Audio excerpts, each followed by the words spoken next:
সুপ্রিয় দর্শক, শ্রোতা ও ভাই বোনেরা, আসসালামু আলাইকুম। আজকে আমরা যার সামনে দাঁড়িয়ে আছি, উনি একজন প্রযোজক, পরিচালক, অভিনয় শিল্পী এবং ফাইট ডিরেক্টর, বাংলাদেশ শিল্পী পরিবারের একজন সদস্য হয়ে উনি এই ঐতিহাসিক একটি নির্বাচনে অংশগ্রহণ করেছেন। আমরা জানবো এই নির্বাচনের বিষয়ে।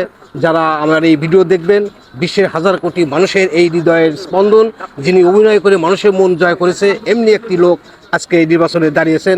আমরা আপনার কাছে দোয়া চাই, আপনারা যেন এই মানুষটির জন্য দোয়া করেন। উনি যেন শিল্পী সমিতি দাঁড়িয়ে এবং শিল্পী সমিতি ভোটে নির্বাচিত হয়ে মানুষের মন ও এন্টারটেনমেন্ট দেওয়ার জন্য সর্বদা চেষ্টা করে। দর্শকদের উদ্দেশ্যে দুটি কথা বলেন।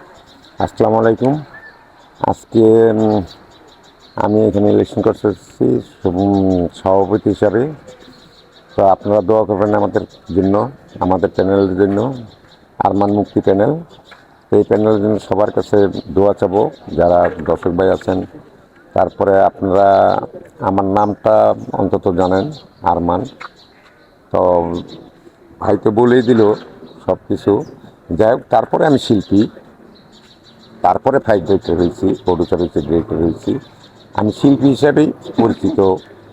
স্ক্রিনে যখন আমি ফার্স্ট আসি, শিল্পী হিসাবেই আসছিলাম। যাই হোক, এখন আপনারা সবাই মিলে দোয়া করবেন। আর আমাদের ভোটার ভাইদেরকে বলবো যে আরমান মুক্তি প্যানেলকে আপনারা ভোট দেবেন, জয়যুক্ত করবেন, দোয়াও করবেন আপনারা সবাই মিলে, যাতে সুষ্ঠুভাবে আমরা নির্বাচন করি। অন্যান্যবার যেরকম অনেক ঝামেলা হয়, বিভিন্ন অসুবিধা চলে, আমরা চাচ্ছি না যে সেটা হোক।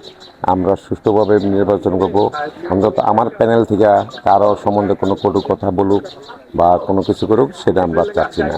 আমরা সুষ্ঠুভাবে, শান্তিভাবে, শৃঙ্খলাভাবে যাতে ইলেকশনটা শেষ করতে পারি, সেই দাওয়াটাই করবে। সুপ্রিয় দর্শক, আসসালামু আলাইকুম। একজন শিল্পী হয়ে আজকে শিল্পীদের পাশে দাঁড়ানোর জন্য নির্বাচন করেছেন। আপনারা সবাই ওনার জন্য দোয়া করবেন, উনি যেন সুন্দরভাবে নির্বাচনটা পাড়ি দিয়ে আবারও জয় লাভ করে আপনাদের মাঝে ফিরে আসতে পারে।